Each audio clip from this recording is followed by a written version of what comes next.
하나님께서 비를 주지 않고, 하나님께서 햇빛을 주지 않고, 하나님께서 바람을 주지 않으면 열매를 맺을 수가 없는 것이죠. 그러면 열매가 맺혀진다고 하는 건 하나님의 은혜의 상징인 것입니다. 그래서 수확을 하고서 이스라엘 백성들은 하나님 앞에 감사의 제사를 드렸습니다. 수확을 거둬들인 첫 열매를 하나님 앞에 감사의 제물을 드렸다는 거지요. 이 수확이 하나님으로부터 왔다고 하는 것을 고백하는 것입니다. 우리의 모든 수확이, 우리의 모든 삶에서 주어지는 것들이 하나님의 은혜로부터 주어졌다고 하는 것을 고백하는 것입니다. 이게 바로 여러분 신앙인 겁니다. 우리가 살아가는 동안에 주어지는 모든 것들이 우리의 수고와 노력이 동반되지만, 그러나 결국 그런 열매를 맺게 하는 분이 하나님인 것입니다. 하나님의 은혜가 아니면, 하나님의 자비가 아니면 열매를 맺을 수 없고, 우리 삶에 그런 귀한 열매들이 맺혀질 수 없는 것입니다. 모든 하나님의 은혜로 우리에게 주어진다고 하는 것을 우리가 바라봐야 된다고 하는 것이죠. 따라서 우리 삶에도 날마다 이른 비와 늦은 비가 필요한 것입니다. 이게 너무 많이 비가 와도 안 되고, 또 너무 안 와도 안 됩니다. 작년에 태풍이 많이 왔잖아요. 그래서 가을에 이제 수확을 거둬들여야 되는 그 과일나무, 또 이제 수확을 앞두고 있는 그 농작물을 기대하고 있는 그 농부들에게 큰 절망을 가져다 줬습니다. 갑자기 태풍이 오다 보니까 바람이 불어서 낙과가 되고, 또 비가 많이 와가지고 농작물이 다 잠겨버리니까 이게 썩어가지고 수확을 할 수가 없는 것입니다. 수확을 하루 앞두고 그렇게 많은 비가 오다 보니까 다 썩어버리고 수확을 할 수가 없게 된 것입니다. 안타까운 것이죠. 적당한 비와 적당한 바람, 햇빛이 필요한데 너무 지나치다 보니까 그 수고한 것들이 허사로 돌아가더라는 것입니다. 우리의 삶에도 하나님의 주시는 적당한 은혜가 날마다 주어지게 될 때에 그 은혜로 말미암아 우리의 삶에 열매가 맺혀지는 것입니다. 따라서 우리는 날마다 농부가 인내하고 수고하는 것처럼 우리는 날마다 열매를 기대하면서 수고하고 인내하는 우리의 삶을 살아야 되는 것입니다. 또 여러분, 이 열매가 뭐 그냥 맺혀지는 건 아니잖아요. 그래서 이 중간에 뭐 병충해도 생기기도 하고, 잡초들이 막 나와서 그걸 뽑아줘야 되기도 하고, 가물어서 막 메마르기도 하고, 여러 가지 환경들을 만나게 됩니다. 열매가 그냥 맺혀지는 게 아니라 농부의 수고가 필요하다는 거죠.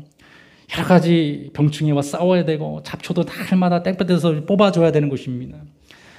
그런 작업이 없으면 열매가 잘 맺혀지지가 않습니다. 중간에 그런 작업들을 해줘야 되는 거죠. 우리의 삶 속에서도 하나님께서 우리에게 영적으로, 신앙적으로 우리 삶에서 풍성한 열매, 축복을 주기를 하나님 약속하고 있는데, 그 열매를 맺기 위해서는 싸움이 필요하다는 것입니다. 때로는 영적으로 우리에게 병충해를 가져다 주기도 합니다. 때로는 잡초를 심어놓고 가기도 합니다. 성경 보면 악한 자들이 와서 잡초를 심어놓고 간다는 거죠. 그래서 우리는 날마다 그걸 뽑아내야 됩니다. 또 병충해와 싸워야 된다는 거죠. 병충해가 와도 그냥 내버려두고, 여러분 잡초가 나도 그냥 내버려두면 어떻게 됩니까? 그 농부는 게으른 농부가 되는 거예요. 그럼 열매를 기대할 수 없는 것입니다. 나중에 풀밭이 돼버려요. 이게 밭이, 이게 뭐 콩밭인지, 여러분 땅콩밭인지 고구마밭인지 알 수 없을 정도로 풀이 뒤덮어버립니다. 그러면은 풀이 영양분을 다 뺏어가 버리기 때문에 나중에 열매가 맺혀지지 않고, 열매가 맺혀져도 굉장히 작게 열매가 맺혀진다는 것입니다. 반드시 풍성한 열매를 바라면 중간에 잡초를 이렇게 뽑아줘야 되고, 병충해에서 소독을 또 해야 되는 것입니다.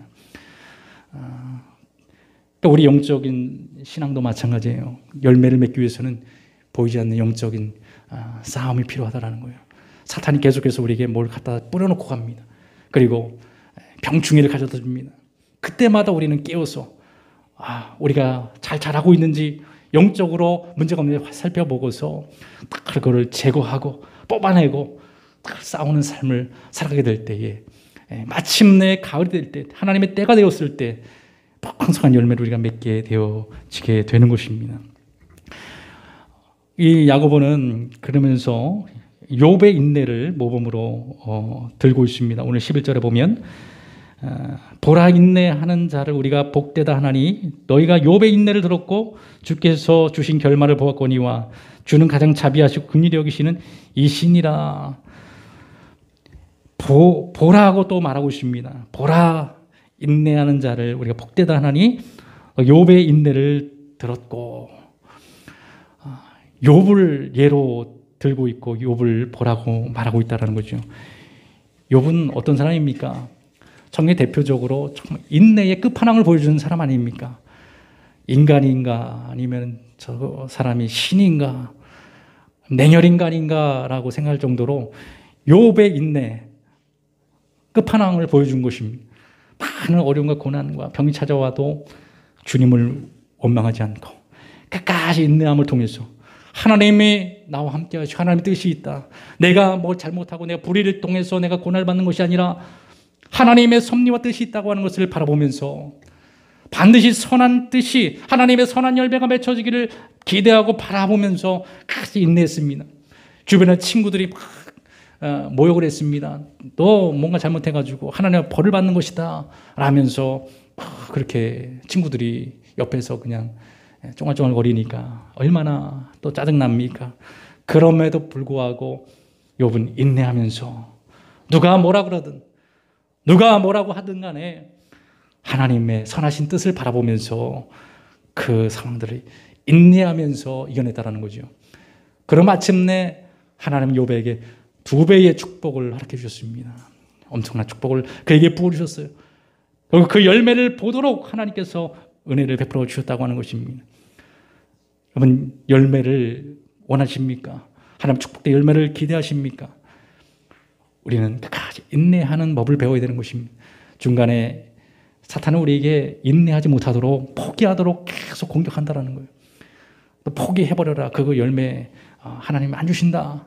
불신앙을 가져다 주고 계속해서 병충해를 가져다 주고 잡초를 심어주는 거예요. 잡생각을 뿌려놓고 가는 것입니다. 그러니까 믿음이 자라나가도 그냥 다 없어져 버리고 소멸돼 버리니까 하고 포기를 해버리는 거예요. 그러니까 열매를 맺을 수가 없죠. 열매를 기대하고 하나님께서 약속한 그 축복된 열매를 우리가 바라보기 위해서는 욥의 인내를 배우라고 말하고 있습니다. 농부의 인내를 배우라고 야고보는 말하고 있다는 거죠.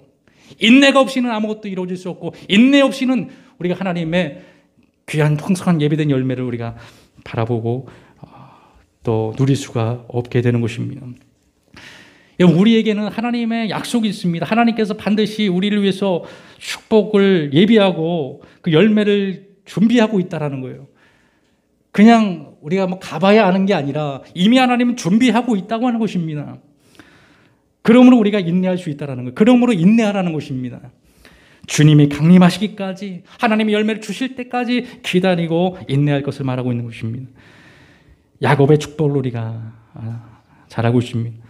하나님은 형을 속이고 도망하는 야곱에게 나타나서 그를 축복하고 있는 것을 보게 됩니다. 야곱은 아주 남의 것을 훔치고 탈취하고 약탈하는 그런 탈박한 사람이었습니다. 형의 것을 장자권을 가로채고 도망가는 그 베델에서 하나님이 그 밤에 나타나신 거예요. 그리고 전능하신 하나님이 그에게 축복을 주십니다. 축복을 하시더라. 그리고 그에게 약속을 주십니다. 여러분, 야곱이 뭔가를 잘하고 야곱이 뭔가 하나님 앞에 복을 받을 것을 해서 복을 축복하고 약속하고 있는 게 아니라 이 약속을 네가 믿고 인내하고 바라고 나아가면 그 축복이 반드시 이루어진다고 하는 하나님의 약속인 것입니다. 그리고 야곱의 삶을 통해서 야곱은 인내함을 통해서 라반의 집에서 얼마나 수모를 당하고 얼마나 그 삼촌에게 미움을 당하면서 눈칫밥을 먹었습니까? 여러분, 그러면 우리는 때려치고 그냥 집으로 돌아가든지 그냥 우리는 포기해버리고 말 겁니다. 야곱은 하나님의 약속을 붙잡고 축복된 약속을 그는 바라보면서 삼촌이 뭐라고 하든 삼촌이 속이든 어떻게 하든 간에 거기서 그냥 하나님 약속을 붙잡고 인내한 겁니다. 갈수록 축복이 그에게 임하는 거예요. 마침내 그의 12아들 통해서 이스라엘 민족의 12지파가 생겨나게 되고 요셉과 같은 훌륭한 민족과 열방을 구원하는 인물이 나오게 됩니다. 하나님의 약속이 그대로 그의 삶을 통해서 이루어지는데 그 어떤 야곱의 행위가 아니라 인내를 통해서 하나님이 야곱에게 그 축복의 열매를 내려 주셨다고 하는 것입니다. 하나님은 이미 우리에게 축복의 약속을 하고 있다는 거예요. 우리는 이 땅에 살아갈 때 여러분들 목적을 분명히 가지시기 바랍니다. 어떤 목적을 가지고 그걸 위해서 하나님 앞에 맡기고 인내하면서 살아가면 반드시 이루어지게 되는 거예요. 근데 우리 신앙에는 목적도 없이 방향도 없이 그냥 살아가니까 이게 시간이 흘러도 이게 하나님의 약속이 이루어지는 것인지를 우리가 알지를 못하고 살아가요. 하나님은 우리 한 사람 한 사람에게 약속한 것들이 있고 하나님 주신 뜻이 있어요. 그것을 바라보면서 이 땅에서 하나님께서 나에게 허락하신 그 축복의 열매를 기대하며 바라보면서 나아가는 신앙이 되어야 됩니다. 분명한 목적을 우리가 신앙 안에서 가져야 된다고 하는 것이죠. 야고보는 보라고 말하면서 반드시 하나님의 열매가 인내를 통해서 참고 인내함을 통해서 이루어짐을 말해주고 있습니다. 또 한편 야고보는 인내하라고 하는 말 속에는 현재의 고난의 삶을 완전히 역전시키고 끝낼 수 있는 또 주님의 재림이 심판의 날이 가까이 왔음을 또한 말해주고 있습니다. 우리가 이 땅을 살아가면서 우리 하나님을 믿는 사람들에게 주어지는 그 고난들을 끝장내고 불의한 자들을 끝장내서 그들을 심판할 날이 가까이 왔음을 또 야고보는 말하고 있습니다. 그 당시에 많은 그리스도인들이 예수를 믿음으로 고난을 당할 때에 불의한 자들이 얼마나 그리스도인들을 조롱하고 핍박하고 순교를 당하게 할 때에 그리스도인들이 기대하고 그들이 붙잡은 것은 하나님의 그 재림의 때, 심판의 때를 그들이 바라보면서 그 상황들을 이겨나갈 수 있었다는 것입니다. 아무리 사람들이 뭐라고 하든 아무리 사람들이 조롱을 한다 할지라도 하나님이 그들을 끝장낼 날이 온다라는 것입니다. 그들의 결말을 하나님께서 우리에게 보게 하신다고 하는 것입니다. 그래서 오늘 야고보는 5장 10절에서 5장 8절과 9절에 이렇게 말하고 있습니다. 8절 9절 한번 살펴보겠습니다. 너희도 길이 참고 마음을 굳건하게 하라. 주의 강림이 가까우니라. 형제들아 서로 원망하지 말라. 그리하여 심판을 면하리라. 보라, 심판주가 문 밖에서 계시니라. 여기서 또 보라고 말하고 있습니다. 보라, 심판주가 문 밖에서 계시니라. 보라는 것입니다. 지금 문 앞에 예수 그리스도의 강림이 임하였다라는 것이죠. 서 있다고 하는 것입니다. 그것을 바라보라는 것입니다. 현실 속에서 우리가 살아갈 때, 죄 많은 이 세상을 살아갈 때, 이 죄 많은 이 세상을 끝장낼 날이 언제인가, 그걸 바라보라는 것이죠. 하나님 불의한 자들 심판할 날이 머지않았음을 우리 눈을 들어서 바라볼 것을 말하고 있습니다. 그러면서 10절에 말하기를 형제들아 주의 이름으로 말한 선지자들을 고난과 오래 참음을 본을 삼으라. 선지자들을 고난과 오래 참음으로 본을 삼으라고 말하고 있습니다. 선지자들을 예로 들고 있는데요. 여기서 말하고 있는 선지자들은 바로 주의 이름으로 말한 선지자들을 말하고 있습니다.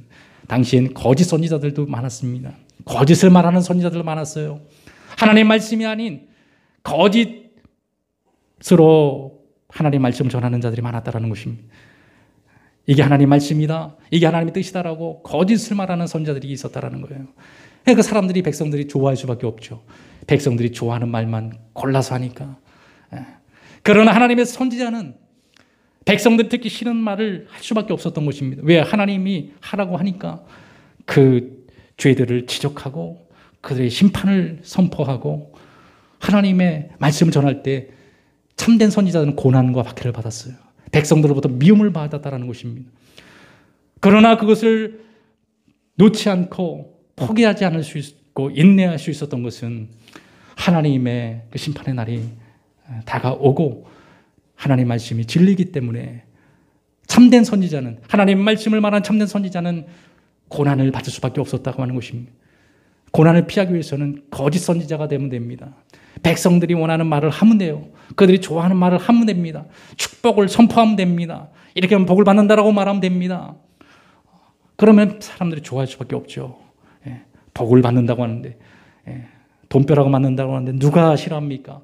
다 환영할 수밖에 없지만, 그러나 참된 선지자는 하나님의 말씀을 전할 때 죄악된 백성들이 하나님의 뜻을 거스르고 죄악으로 흘러가고 멸망으로 가고 있는 그 백성들을 바라보면서 하나님은 그들에게 축복을 선포할 수 없는 것이죠.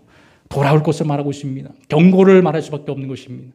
돌이키라고 말할 수밖에 없는 것이죠. 하나님의 심판의 날이, 멸망의 날이 다가왔음을 말할 수밖에 없는 것입니다. 그래서 예레미야가 그렇게 고난을 받았어요.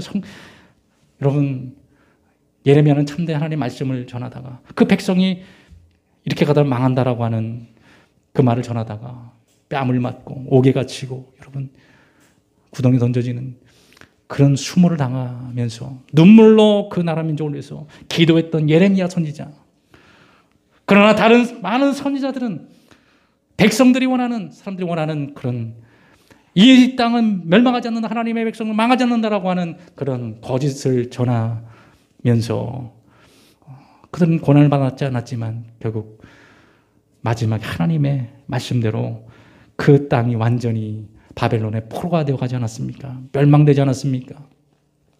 이 시대도 마찬가지로 우리는 참된 하나님의 말씀을 들어야 되고 진리의 말씀을 우리가 들어야 되고 진리의 말씀을 바로 선포해야 되는 것입니다. 우리는 이 땅에 보냄받은 하나님의 선지자들입니다. 저도 여러분들도 선지자적 사명을 감당하고 있어요. 우리가 복음을 전하고 세상에서 주의 자녀로 살아가는 것, 그것이 바로 선지자의 삶이에요. 그 삶을 살아갈 때 사람들이 조롱하고 비방하고 하나님의 구원의 복음과 이 땅의 재림과 심판을 얘기할 때 사람들은 비웃고 조롱거리고 받아들이지 않는 거죠. 그러나 우리는 진리를 말할 수밖에 없는 것입니다. 진리 가운데 우리가 거하며 살아갈 때에 고난이 있지만 참고 인내라는 거예요. 참된 선지자와 같이 참고 인내함을 통해서 마침내 하나님의 뜻이 이 땅 가운데 이루어지기를 하나님께서 재림의 날이 가까워왔음을 우리가 선포하고 우린 사람들에게 보라 하나님의 재림의 날이 문 밖에 서 있다라고 말하고 있습니다. 문만 열고 들어오면 되는 것입니다.